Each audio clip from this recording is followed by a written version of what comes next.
one of the main misconceptions that I had was that the scale going up doesn't equate to you looking worse. If I was doing it alone and I saw the scale going up, I would have stopped. If you go to my university gym, upstairs is all the cardio machines, and then downstairs is the weight room. It is all girls upstairs and then all guys downstairs. There's like total misconception that all the girls want to do cardio and then all the guys are downstairs trying to get huge, but it's just like that's just not how it works. What's up, guys? Welcome back to the show. I'm your host, Dr. Joey, Nutrition Science Ph.D. and founder of Fit for Life Academy.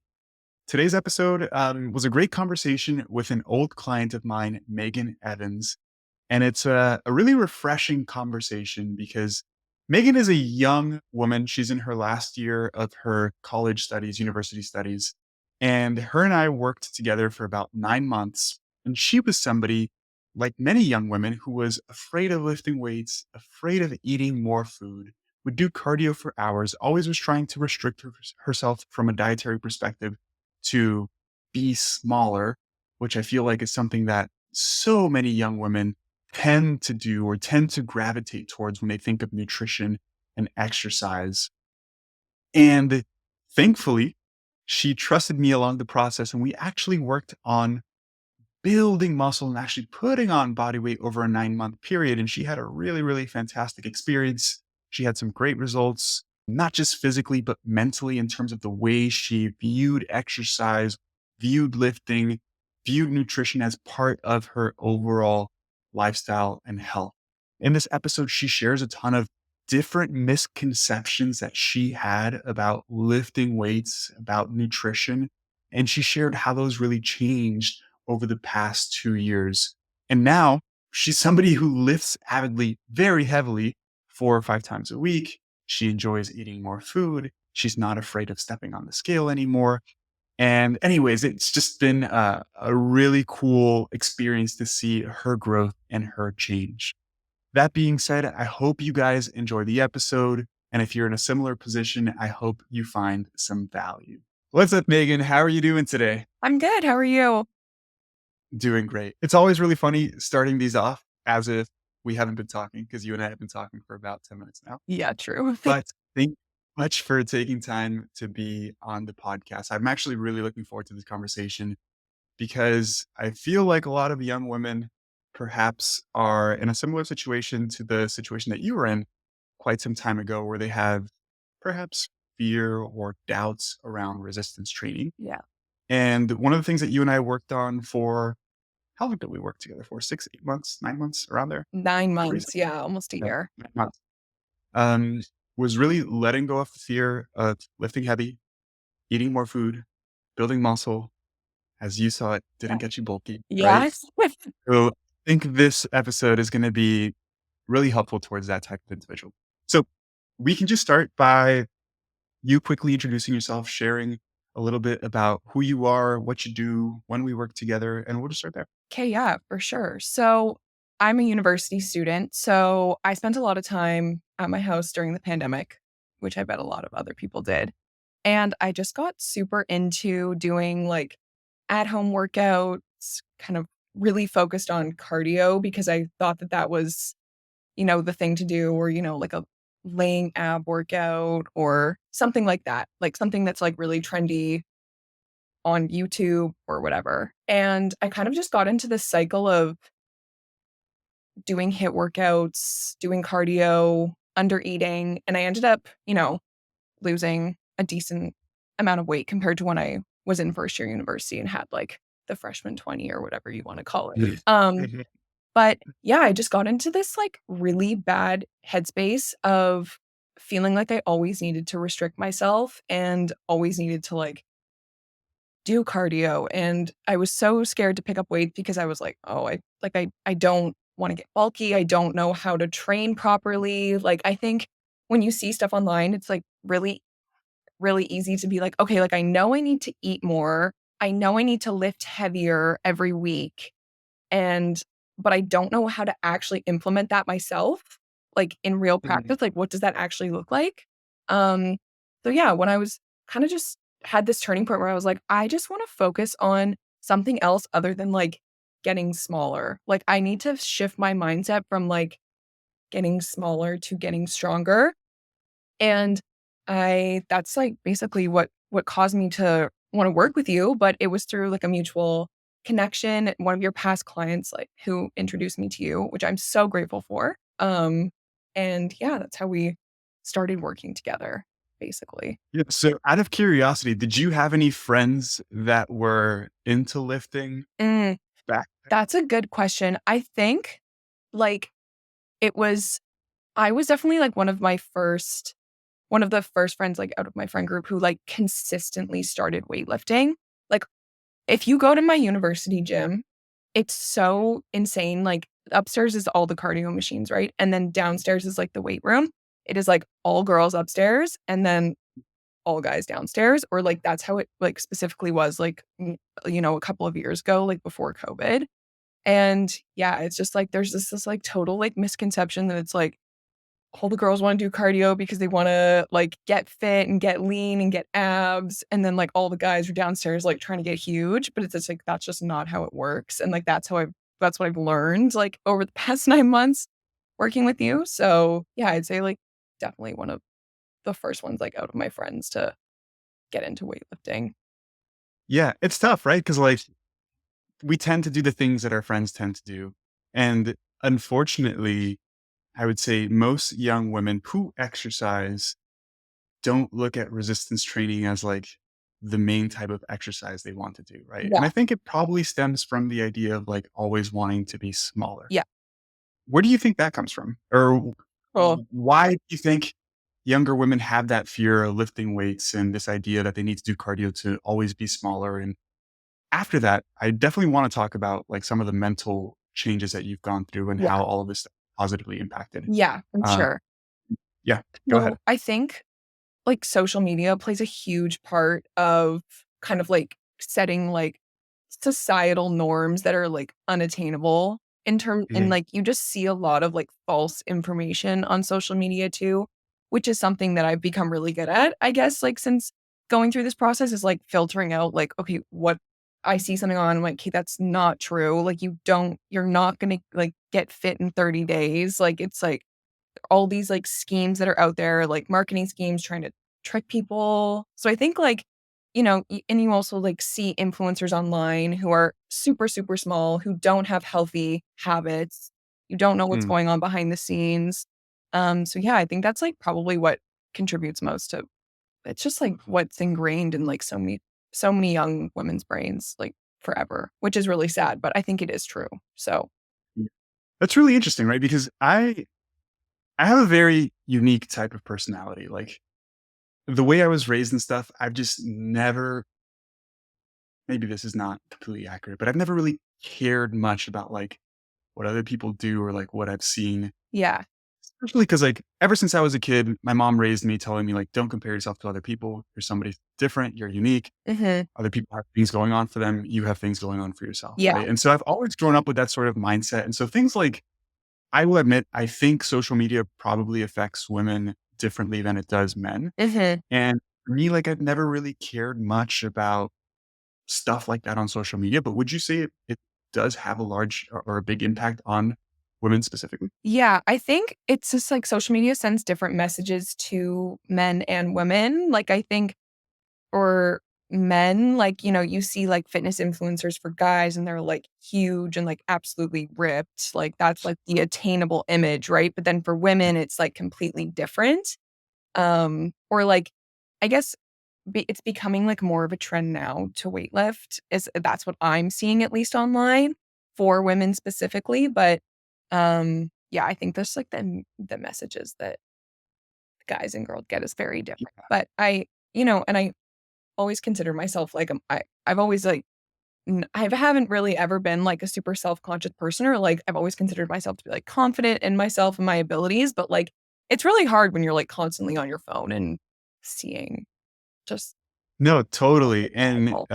my wife and I talk about this all the time too, because, like, we've so my wife's not in the fitness industry, but she's been into fitness for a very long time. Mhm, And my wife is somebody who's, like, naturally more muscular. mhm, She's one of sisters, and she's, like, way more jacked than all her sisters naturally. mhm, All of her sisters really petite.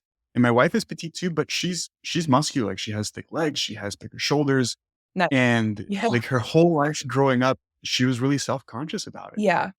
When she's like, I don't want to be the girl with big shoulders or big arms. And like, they're not big by any means, but relative to everybody else. And then she shared with me how it doesn't help to see things on social media Yeah. that are perpetuating the opposite of that as like the standard of beauty or whatnot, Mhm. right? Exactly. Obviously, we're in a much different phase of our life now, but it is really cool to see um, kind of like the environment of social media shifting because you're right. Like, I think it's way more common now to see women lifting heavy Yeah. weights compared to maybe even just a couple of years ago. Yeah.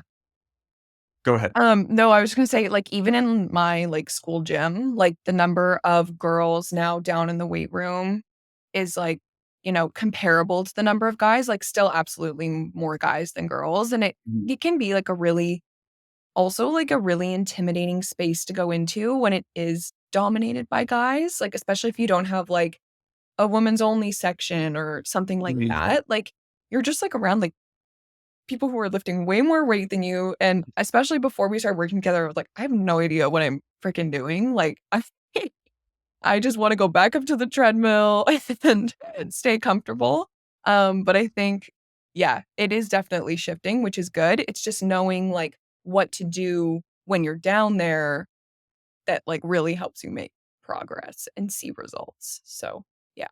Yeah, totally, right, and I think anything that you start doing that's a new venture is intimidating. Mhm. I think it's a really good skill or character trait, I guess I'll say, to have or to be willing to do things that feel intimidating, Yeah. right? Like, understand that people aren't judging you, and this doesn't just go for the gym, this really goes for anything, Yeah. right? Like, people aren't necessarily there to judge you. It's okay to be bad at stuff. It's okay to be a beginner at something, but Yeah. some people have a really hard time accepting that. Mhm. So I can see why people could be intimidated to start in the weight room when they don't know anything, right? It's like, "Hey, that guy's doing a squat. I don't even know how to do that. How do I even put the bar on my back?" Right? It's definitely yeah. Yeah. So I wanted to ask you, what were some of perhaps the misconceptions that you had, and not just around training? Because one thing that you and I did is actually go through a gaining phase and Yeah. intentionally eat more food and intentionally put on weight Yeah. and get bigger, which is something that I feel like a lot of women are very afraid to do. Yeah. And I experience this not just with younger clients, but also older clients that I work with. It's like they've always just tried to eat less and less and less and less and less. It's like in some circumstances, that may be the right choice if Mhm. somebody has, poor health due to their weight. But in many circumstances, when people want to improve body composition, you need to build muscle, and eating more food facilitates that, right? Yeah. So, what were some of the misconceptions that you had prior to going through this journey? And then we'll talk about how they've changed. Okay. So I think one of the main misconceptions that I had was that the scale going up doesn't equate to you looking, like, worse. Like, the scale literally means nothing in terms of it being higher or lower, and that was something that, like, was so hard for me at the start, and I know that if I was doing it alone, like, and I saw the scale going up, like, I would've stopped. Like, I would've been like, "I can't do this. Like, this is really, really hard." Just, like, mentally seeing the number Mhm. go up. But, what you, like, really, I guess, like, instilled in me was that you need to build the muscle in order to, like, be able to improve your body composition and see it. Like, if you can be, like, a very thin person, but if you have no muscle, like, that that is not going to, like, create a better body composition compared to, like, weighing more and having more muscle on your body, if that makes sense. So that was a major misconception that I had, was that, like, the number on the scale equated to a good or bad outcome. Um, Yeah. so just, like, embracing that. Hey guys, some of you may not know that I'm the scientific advisor for a supplement company called Outwork Nutrition. I help with the formulation of new products to help ensure that they're effective and backed by science. Unlike many other supplement companies out there, we don't rely on exaggerated claims or flashy marketing tactics. Instead, we let the science speak for itself. We take pride in formulating products that deliver real results, helping you achieve your fitness goals in a meaningful way. If you're in the market for supplements like protein powder, pre-workout, or recovery products, make sure to check us out at outworknutrition.com. And as a thank you for being an avid listener of this podcast, use code Joey for an exclusive discount at checkout. You can find the link to our website down in the description of this podcast episode. Remember, our goal is to empower you with science-backed supplements that truly make a difference. Choose Outwork Nutrition and elevate your fitness to new heights. Yeah, totally. That's a big one. That's a really big one. I want to talk about this because a couple of things. You mentioned the idea that like weight going up doesn't mean your body composition is moving in a negative direction, right? Which means that you're gaining more body fat and not having muscle, right? And when we think about body composition, because everybody throws this word around, it's really like how much muscle mass do you have relative to how much fat mass you have, Yeah. right? And looking a certain way is largely determined by your body fat percentage, right? And if you have, for example, if somebody loses 20 pounds and they don't lift any weights and they don't eat protein and they don't prioritize sleep and all of this stuff, yeah, you weigh 20 less pounds, but visually you look very similar. Body composition hasn't changed much because you've lost some muscle, you've lost some body fat. So yes, you're smaller, but like Not you don't athletic look looking, really. right. Yeah. Exactly. Yeah. Exactly. And if you want to have a more athletic look, and again, I want to emphasize this for people listening, like we're talking about people who have aesthetic goals, Yeah. right? Like Yeah. we look at there's nothing wrong with that, whatever. Yeah. It's But absolutely. achieving that requires you to build muscle. And one of the things, because this is also context specific, like Megan, one thing I was confident in doing with you is going through a gaining phase because you are very young. It's like when you are young, you are so receptive to muscle growth.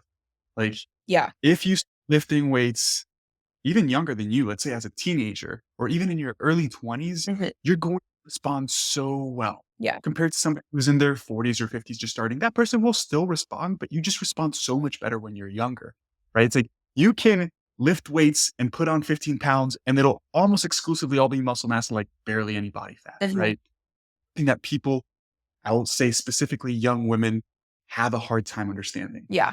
One thing I wanted to ask you is, you mentioned that seeing the scale go up was scary. What helped you get through that fear? How have you reframed the way you view the scale or your weights or anything like that? Yeah. So I think one like thing that I really learned is like food is a tool to see gains in the gym. Like food is a tool for strength. Like food is fuel. Um, and like I would honestly like, getting a couple of months into training, it was like I looked forward to having like a good nutritious dinner, like knowing that I was gonna feel really good for my workout the next morning. Like Yeah. it just was a complete shift in my mindset in that way. Um, and I think also like I'm not gonna lie, like there were some especially at the start, like when you were bumping up the calories, I was like, "Oh my god." Like I would get nervous, like I would get anxious, which like is a whole other thing in itself, but like I know that other people feel the same way. Yeah. And there were hard times, but like also just hearing you constantly be like, you know, this is what it takes to build muscle, like telling myself that the food is the fuel. It gives me more energy throughout my day, it gives me more energy in school. Um, yeah. So I just say like constantly repeating that to myself is like really empowering and helpful when trying to go Yeah. through that.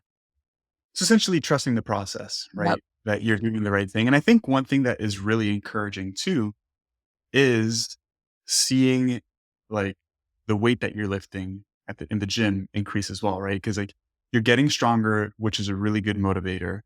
So it's like you're getting stronger. So you step on the scale, and it's a little bit heavier. And you're like, hey, yes, the scale went up, but I'm getting stronger. It's probably building muscle. And then that reframes the way you look at food too, because you're enjoying lifting, you're enjoying getting stronger, and you see food as a tool, as you mentioned, to help fuel that. And so it just creates a positive cascade. At least that's the way that I see it. And I have a very similar um, backstory, Megan. I've shared this on the podcast a couple times, but I used to be pretty overweight as a young teenager when I was 12 or 13. Mhm. Um, and not out of like being mean or anything, but my family was always teasing me about my weight because Yeah. from culturally, Hispanic people are that way, and, like, they pick at you for little things, Mhm. right? Whether it's your height or your nose or your weight or this, and it's kinda just, like, the way it is culturally, but as a kid, I was always really self-conscious. And then when I was 12 or 13, I was pretty overweight, even though I was always really physically active. And then when I was 16, and this all also translated into, like, having somewhat of a weird relationship with food where, like, Mhm. I was always encouraged to eat a lot because I was a big dude and I would eat a lot, but then I would feel bad because, like, my family would pick on me, and then that went into college as well. But it really, I've been into lifting, like, really into lifting since I was probably 15 or 16 years old. So a long time now. But it took a couple of years of really seeing this as, like, a more holistic thing, I guess, Yeah, where I'm seeing, like, "Oh, no, like, this meal is directly impacting my performance." Anyways, everything, just reiterating everything that you've mentioned, but I think fitness itself, the gym itself, can help people develop a more positive relationship with food, absolutely. especially for people that struggle with their relationship with food, because Yeah. you do start to see it as a tool to fuel performance. Mhm. And just, like, it helps in so many other aspects of my life too, like, increasing my food intake and not restricting myself. Like, I saw a direct correlation in terms of fueling my body properly and, consistently getting wins in the gym. Like, I got into the business program that I wanted to at school. I got the job that I wanted. Like, I just there's just so many things, and, like, in terms of, like, my self-confidence, like, that I think are honestly, like, directly related to my wins in the gym, and it also just kind of, like, reinforced that it is a process, and you just have to trust it.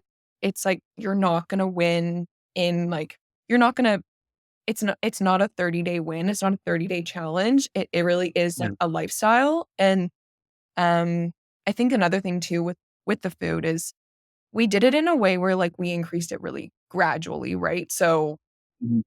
I wasn't, like, gaining, like, 5 pounds a week. I was gaining, like, a very, very small amount of weight every single week, but when you're really, really consistent with it, it's, like, really cool looking back at old photos and old videos of me training compared to now, um, Yeah. just to see, like, the progress over time.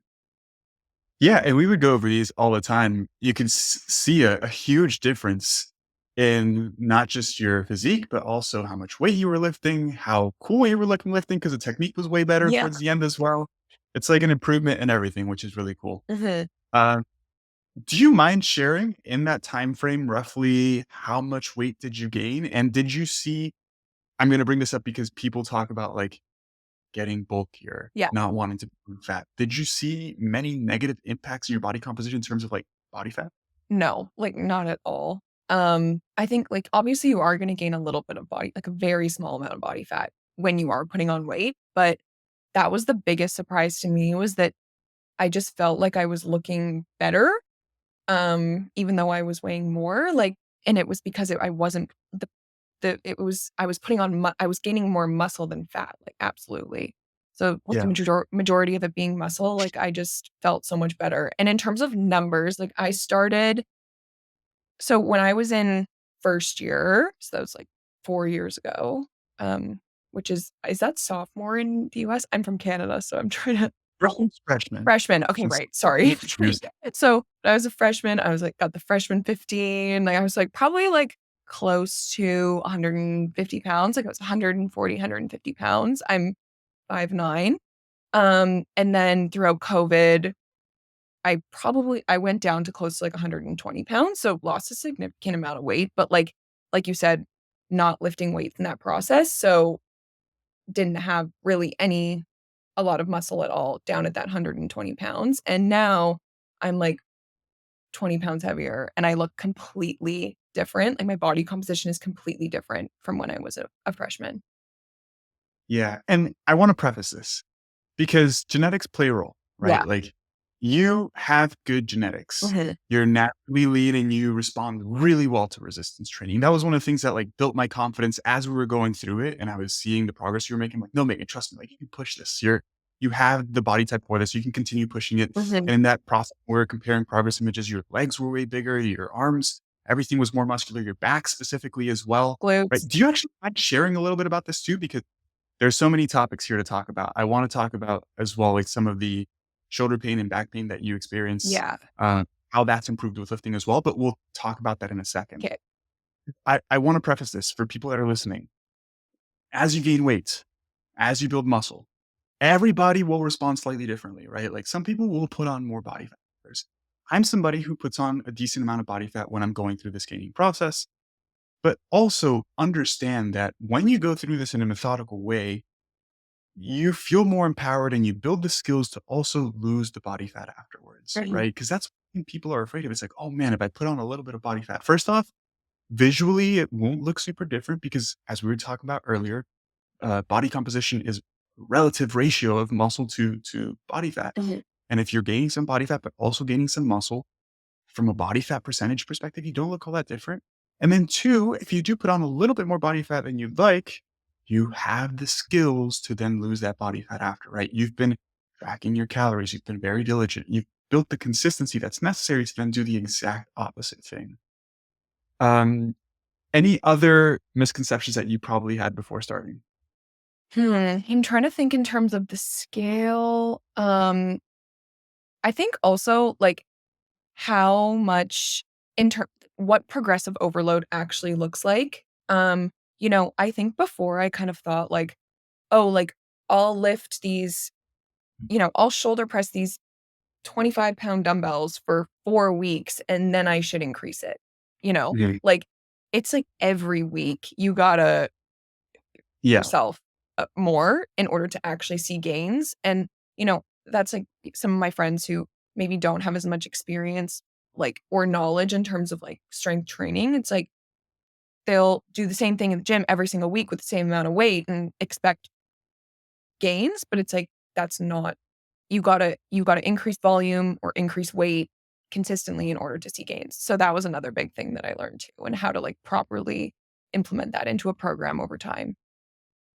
Yeah, people don't understand how hard it actually is, right? Yeah. Because we're, like, talking about, like, "Oh, this stuff is great," but it's also really freaking hard. Like, Mhm. one thing you did really well was always push yourself near your limits. Of course, we talked about good technique and making sure you're doing things safely, Yeah. but for people who really want to improve body composition through lifting, like, you have to bust your ass every set of every exercise Mhm. every week. Will there be weeks where you have bad workouts? Sure, those happen. But like 80 to 90% of your workouts need to be really, really hard, right? And that means not doing 3 sets of 10 for the sake of doing 3 sets of 10. Like if you did 10 reps and you have more in the tank, like keep going, Yeah. right? So that's a really point to bring up because you're right. So many people do fall into that trap of just like, oh, I'm doing 3 sets of 10. Why? There's really no rational Yeah. reason, right? Like I'm just Yeah. doing 3 sets of 10. Like, okay, you did 3 sets of 10 with 25 pounds, let's say random number. And then next week, like doing 3 sets of 10 with 30 sounds intimidating because you probably can't do it because it's a little bit too Mhm. heavy. But like, you don't have to do 10 reps, right? Maybe you just do 9 or 8 and then progress that slowly, but always pushing your limits and always getting stronger Yeah. is really I think that was, like, a really helpful thing that you did is, like, when you were prescribing or, like, not prescribing, but yeah. I guess, like, building my program and, like, telling I would look at my workout and be like, "Okay, this is, like, the weight that these are the weights that I'm supposed to use. This is, like, the rep range." Sometimes I'd look at it and be like, "Oh my god, that's insane." Like, or, like, just not maybe insane, but like, "Oh, okay, like, this is a jump up from Yeah. last week, like, here we go." But then realizing that I can actually do it was, like, Mhm. really empowering. It's just, like, I feel like also sometimes when it's only you, you don't really realize, like, what you're capable of unless you have someone else Mhm. pushing you. So, Yeah. that was another really valuable thing. Are you tired of spending countless hours grocery shopping, cooking, and preparing your meals? I get it.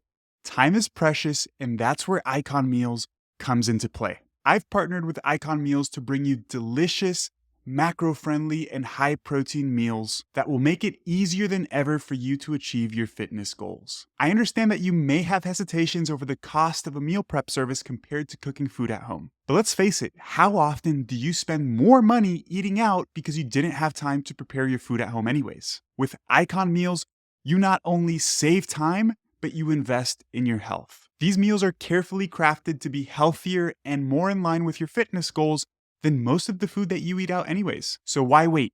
Visit iconmeals.com, and explore their wide array of mouth-watering meals. And as a special bonus for listening to this podcast, use code Joseph10 at checkout for a special discount off of your order. By the way, you can find all of the necessary links in the description of this podcast. Don't let time be a barrier to your success. Choose Icon Meals and fuel your journey towards a healthier, fitter you. I would also recommend for people that don't have somebody doing their programming or pushing them, write your workouts down. Yeah. Every time you go into the gym, look at what you did the last time and try to improve a little bit. It doesn't have to be a lot, right? That's the other thing too. It's like, you're not going to make radical improvements every single week, but you can make small little improvements somewhere. So like if you used 25 pounds and did 3 sets of something and you did 10, 8, and 9, progress, or that's not right. 10 will be. 10, 9, and 8, right? Maybe the week after you don't hit 11 on your first set, but maybe you do 10, 9, and 9. And it's just one small repetition, but week after week, it adds up, right? Yeah. So I would say for people who feel like they are not progressing correctly, please track your workouts. Write down how many reps and what you use for every single set and bring that with you to the gym. You could do pen and paper if you're old school, or there are a ton of free apps out there that you could track your workouts in. That's Notes huge. app is good too. Yeah. You could use Notes app. Yeah. I'll have, or I was trying to think of one more misconception. Maybe it'll come back to me. Oh, okay, I remember. People who like, or I guess before I would go to the gym like one week and do something, and then the next week I go do something completely different. Um, you got to hit the same workout like pretty much every week, or just like do the same movements over and over and over again to like, in order for like example of like doing RDLs or squatting for me. Those are like really hard movements, but the only way that I got better at them was doing them every single week. Like I didn't need to like trick my muscles or trick my body in order to gain muscle, which is like I feel like another misconception online that I've seen a lot. It's really like consistency with the same movements, same length, Mhm. and then you can really like see your improvement over time with that too. Yeah, that's a really good point, and I was thinking about that one too, and I forgot. Um, yeah, people think like you have to do something different every time, or like every 2 weeks, like change stuff up, or like this is the big one, like anytime you hit a plateau, quote unquote, Mhm. right? It's like you haven't hit a plateau, progress just slows down a lot, right? And people think like, again, if they don't hit an additional 5 pounds every week, it means they've plateaued and they need to switch things up. And it's quite the opposite, right? Like, did we make some changes to our programming? Yeah, of course. Every 6 or 8 weeks, maybe you Mhm. change up one thing here or there. Maybe you don't change up exercises. Maybe you change rep ranges. Maybe you change 1 or 2 accessory movements to keep things fresh. Yeah. But the way I like to explain it to people, it's like lifting weights correctly is not just about your strength, it's about skill, right? You need to know how to do the movement effectively. The same way that I don't know, any sort of sport, basketball, hockey, whatever it is, there are skills that you need to develop and you need to practice them frequently in order to be able to do an exercise properly. And in order to really tax your muscles during an exercise, you have to be really good at doing that exercise technically, Mhm. right? And in order to be able to get good at doing something like a squat or a deadlift, which are technically difficult movements, you need to practice them frequently. Yeah. The RDL and the squat were 2 of the movements that we worked on the most. Mhm. How long did it take you before you felt confident doing those movements? Like month, to be honest with Months. you, like a really long time. And I think at the start too, it's like so easy to just psych yourself out and be like, I'm never going to get this. Like this feels so awkward, or Yeah. your body's really sore because you're not used to it. Um, as from personal experience. But yeah, I think just pushing through the initial hump of pain or like awkwardness or discomfort, um, it's part of the process, and it gets easier and easier the more you do it, for sure. Yeah. That point that you just brought up, that like it took you months to feel really comfortable with something like a deadlift or a squat. Sometimes people will do them for 3 weeks and then like go on to something else, Mhm. right?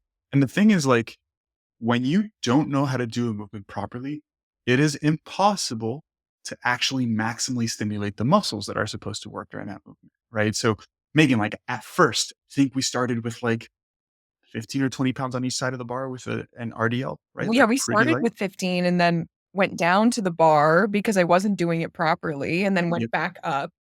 Um, Yeah. And then by the end, you were using like 55 or 60 pounds on each side yeah, around there. 55 on each side Yeah. towards the end, which is And what I ins wanted to share there is that, like, yeah. And just out of curiosity, are you still doing them? Have you continued progressing from there? yes, yeah, Yeah. yeah, What are you doing now? like 60, which is pretty good. No, that's great. Yeah. I mean, it progressively gets slower and slower. Mhm. Does. But one thing I wanted to share with the example that I was saying, like it takes time to develop the movement. So when you were just using the 45 or 10 pounds on each side, you were getting sore, but that soreness is not an indicator that you've targeted the muscle. It just means that it's a newer movement. Like anytime you do a new movement, you're going to feel sore, right? And then when you started getting it down, you progressed really quickly from the bar up to like 35, 40 pounds. Mhm. And then almost like a what's the name of the type of graph Oh, anyways, or progress. You should know this. You're yeah, in you should school. know this. It's not exponential, but it's kinda just like a plateau. Like, I'm not really it's not a plateau, but, like, it slows it's a less Yes. intense increase every single Yeah. week. So essentially progress substantially slows down. Yeah. Why? Because you're actually getting to the point where you are doing the exercise effectively. So the limiting factor is your actual strength, Mhm. is your the limitations of your muscle. And growing new muscle is a really slow process. That's why it slows down so much. At first, you progress really quickly.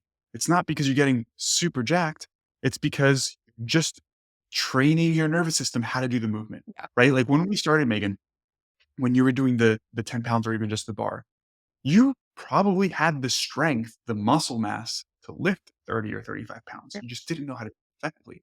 So people spend months and years just jumping from this exercise to that exercise to that exercise. And you never ever become efficient at any of them.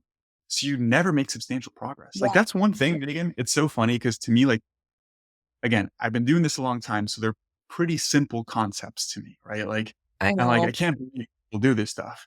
But then I'll work with a client. This has happened not just with you, but a number of clients. And they're just like, oh, wow, the fact that we do the same thing every week and it's structured and we intentionally increase stuff. I've been lifting for 5 years and this is the most progress I've ever made.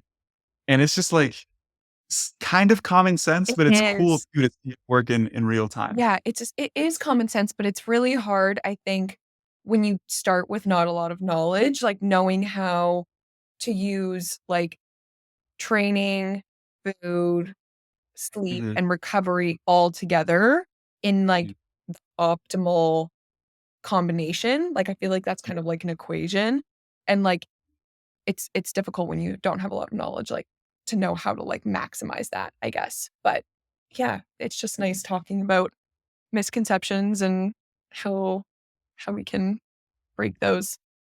Yeah. Yeah, totally.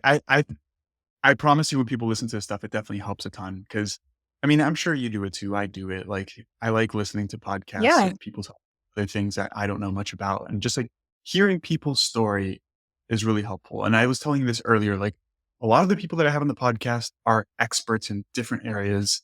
And so it's very like top down type of information. yeah, And I really enjoy having conversations with clients because we can just talk about your experience and you share things from a different perspective than people who are experts in different fields share things, yeah, and people can relate to you in a different way as well, right? Not that that type of stuff isn't helpful, it's just different. The last thing I wanted to ask you, one is a short question, one is a little bit of a longer question, 'kay. and then I won't take any more of your time, I promise. Is do you feel like now at this moment, you can also eat a lot more food and maintain a lean physique compared to before? Yes, absolutely.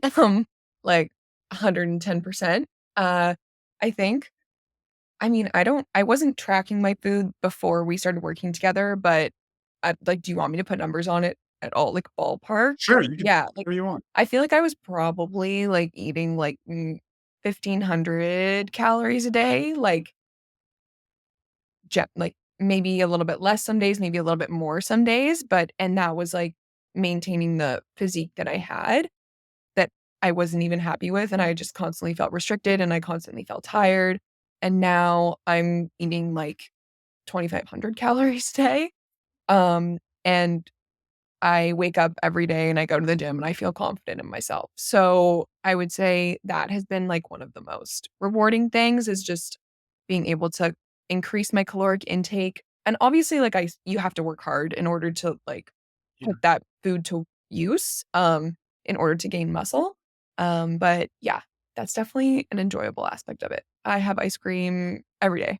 So that's sweet. yeah.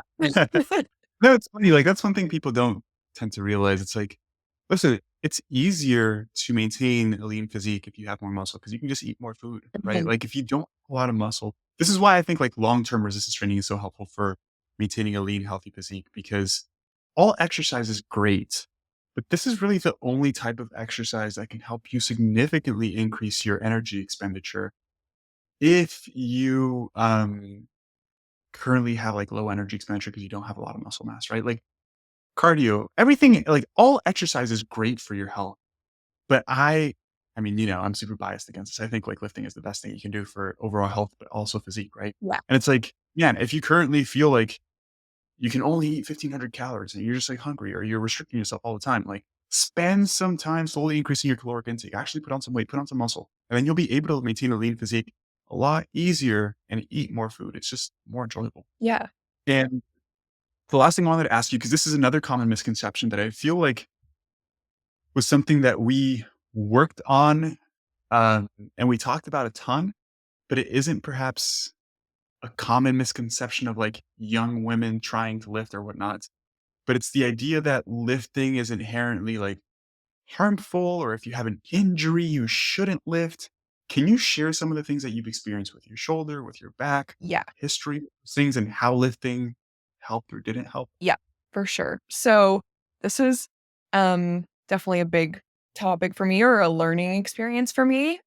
Before we started working together, I want to say like 5 months before, um, I was in the gym like by myself, obviously not lifting properly, doing an overhead press, and I injured my neck really badly.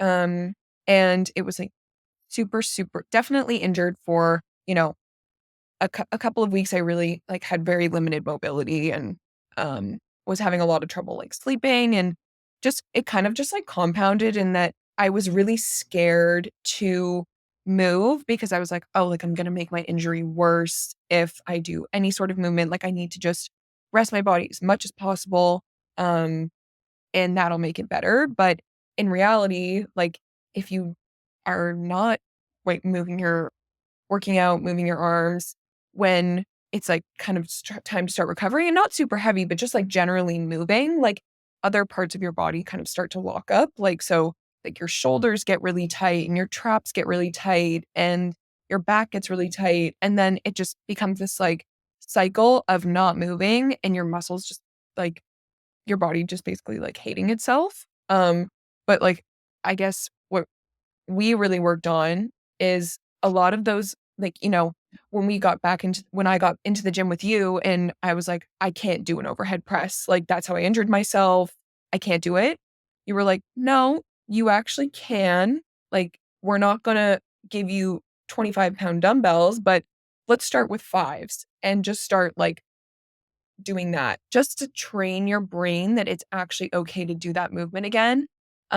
Because I know, like you've said, it's like your body your brain is, like, sending a signal to you that, "Oh, that should hurt," like, so you kind of feel this, like, Mhm. pain that's maybe not even because you're still injured, Yeah, and it's kind of just, like, retraining your body and your brain that that movement is okay, um, totally. and I think that, yeah, movement really is medicine, and that was, like, a huge part of me being able to, like, gain confidence back in this movement and also just, like, re-strengthen my neck and my shoulders and my back after not having done stuff for so long. So, yeah, it's definitely a good way to, uh, just get over an injury, and you can train even if you have had an injury, like, you can. So, Yeah, it's so funny because, like, if somebody has an injury or we'll use the word pain, because what you were trying to explain is like pain does not necessarily mean that you have an injury. yeah. Pain can mean that you have an injury. You could also have healed the injury fully and still experience pain. And unfortunately, when people have pain, who do they go to first? Their doctor, a chiropractor. What's the typical recommendation? Oh, just don't do anything with the joint that is in pain, right? And what happens is that the pain lingers forever, doesn't go away. People have to understand that pain is a neurological sensation, right? If you move your shoulder and you feel pain, what you're feeling is not the injury itself. What you're feeling is your nervous system telling your brain that you're experiencing pain in that area for a number of reasons. Mhm. And pain, again, does not necessarily mean you're injured, right? It can be a protective mechanism because you were injured previously doing a certain movement, Yeah.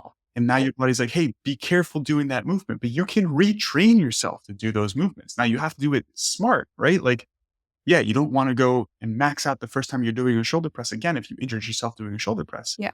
But you can start with 5-pound dumbbells, super slow, engage the joint, do it with a full range of motion, do it again slowly, pause. Like if it does feel painful in a certain range, don't go into that range, but every week start to challenge yourself a little bit. It's the same concept. It's literally the same concept of progressive overload, Yeah. right?